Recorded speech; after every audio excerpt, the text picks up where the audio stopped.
koleksyon ng kutsara na may bilang na 38,000 layon na makakuha ng Guinness World Record title.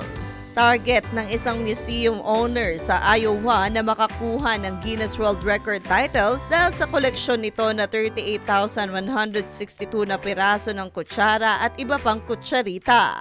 Ayon kay Cami Paul, tagapagpamahala ng Mississippi Spoon Gallery, mayroong 2 dosena ng volunteers ang nagtulong-tulong para bilangin at i-document ang bawat piraso ng kutsara sa loob ng 5 oras. Nais ni Paul na malagpasan ang dating record holder na si Des Warren na mayroong 30,000 na teaspoons collection noong 1990. Naglalaman ng mga iba't ibang klase ng kutsara ang koleksyon ni Paul gaya ng salt teaspoon, mustard spoons at iba pang antigong kutsara mula Gilded Age. Kwento ni Paul, nagsimula ang kanyang interes sa pagkolekta ng kutsara nung regaluhan siya ng kanyang lola ng 127 na piraso ng kutsara na nagpapaalala sa kanya ng mga tea party noong bata siya.